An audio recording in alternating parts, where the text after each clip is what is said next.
আসসালামু আলাইকুম viewers, welcome to mother cooking channel.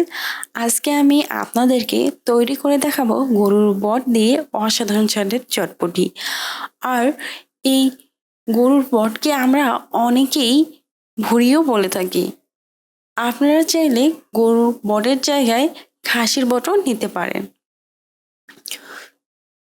চলুন তাহলে শুরু করা যাক। গরুর বট রান্না করার জন্য প্রথমে আমি আপনাদেরকে মশলার উপকরণটা দেখিয়ে দিচ্ছি। দারচিনি 4টি টুকরা, সাদা এলাচ 5টি, আর এই এলাচগুলোকে আমি একটু ফাটিয়ে নিয়েছি। কালো এলাচ 1টি, এই এলাচটাকেও ফাটিয়ে নিতে হবে। লং 6টি,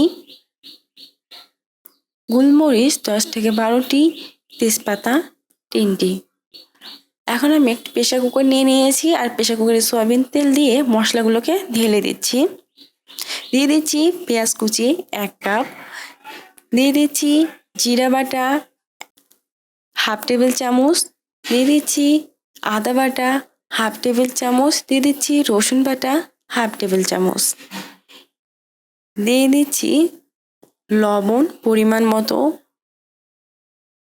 হলুদের গুঁড়া 2 চা চামচ, মরিচের গুঁড়া হাফ টেবিল চামচ, চিনি 1 টেবিল চামচ। এখন আমি এই সবগুলোকে খুবই ভালোভাবে নেড়ে দিয়ে দিচ্ছি বট। এখানে আমি প্রায় 1 কেজির মতো বট ভালোভাবে পরিষ্কার করে ধুয়ে নিয়েছি, তারপর এগুলোকে ছোট ছোট টুকরো করে নিয়েছি। এখন আমি এই বটগুলোকে এই মশলার মধ্যে খুবই ভালোভাবে ম্যারিনেট করে নিব। আমি প্রায় 5 থেকে 6 মিনিটের মতো সময় ধরে এই বটগুলোকে একটা চামচ দিয়ে এইভাবে ম্যারিনেট করে নিয়েছি।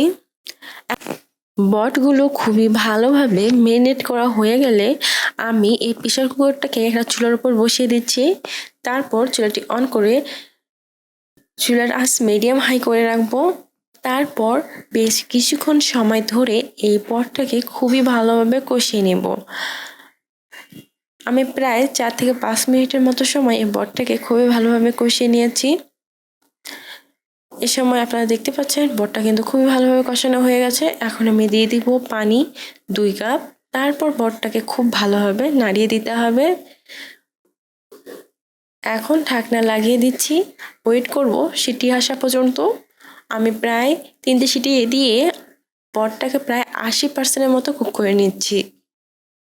যেহেতু আমি পরে আবারও মটর ডাল দিয়ে বটটাকে রান্না করব, তাই এর সময় আমি 80% মতো কুক করে নিচ্ছি, বাকি 20% পরে রান্না হবে।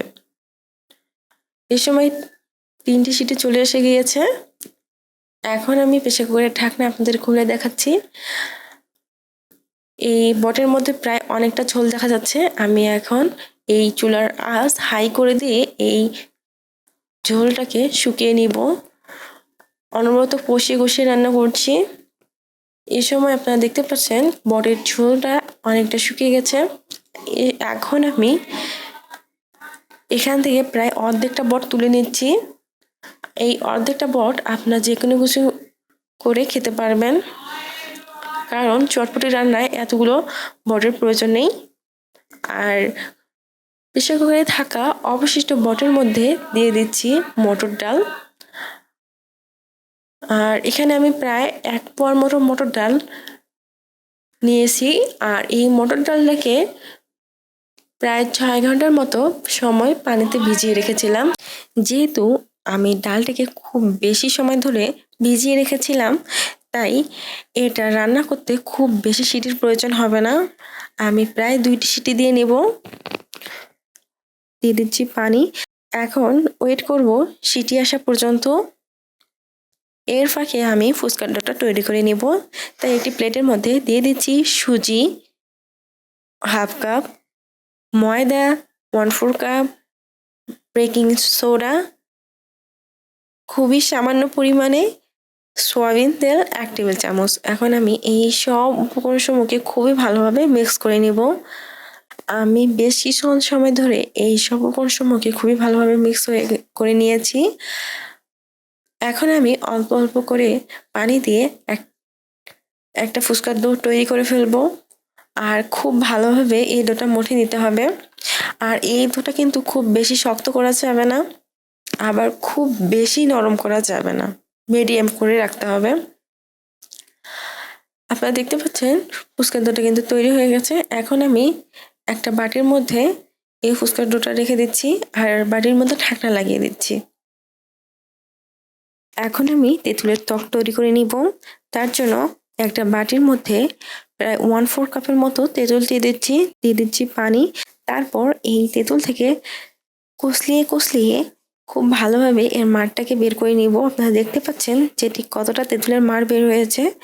এখন আমি এই তেঁতুলের মাড়ের মধ্যে দিয়ে দিব চটপটি মশলা 1 টেবিল চামচ, চিলি ফ্লেক্স 1 চা চামচ, ধনিয়া গুঁড়া 1 চা চামচ, জিরা গুঁড়া 1 চা চামচ, দিয়ে দিচ্ছি চিনি 1/4 কাপ। মিষ্টিটা আপনারা আপনাদের প্রয়োজন অনুযায়ী দিতে পারেন। দিয়ে দিচ্ছি লবণ প্রায় 1/2 চা চামচ। এখন আমি এই সব উপকরণকে খুবই ভালোভাবে মিশিয়ে নিব। খুব ভালোভাবে মশলাগুলো মেশানো হয়ে গেলে দিয়ে দিব লেবু। আমি এখানে একটি লেবুর রস সম্পূর্ণ দিচ্ছি।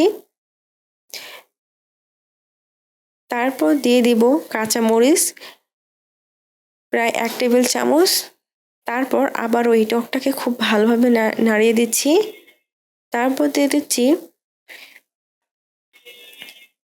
পেঁয়াজ আর লেবু। তৈরি হয়ে গেছে টকের রেসিপি।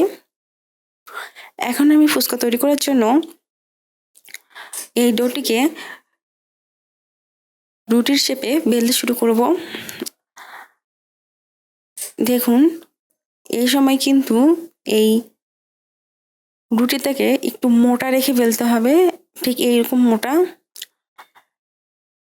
এই অবস্থাতেই আমি একটা ছোট গ্লাস দিয়ে গোল গোল করে ফুচকা কেটে নিব। আর এই সময় কিন্তু এটা খুব বেশি মোটা করা যাবে না, আবার খুব বেশি পাতলাও করা যাবে না, মিডিয়াম রাখতে হবে। আর এগুলোকে খুব বেশি সময় ধরে এমনিতে রাখা যাবে না, সাথে সাথে ভেজে নেবেন, তাহলে কিন্তু ফুচকাগুলো খুবই ভালোভাবে ফুলবে। এখন আমি চুলার উপর একটি কড়াই বসিয়ে দিচ্ছি। তারপর চুলাটি অন করে চুলার আঁচ মিডিয়ামে রাখবো। দিয়ে দিচ্ছি সয়াবিন তেল প্রায় 2 কাপের মতো।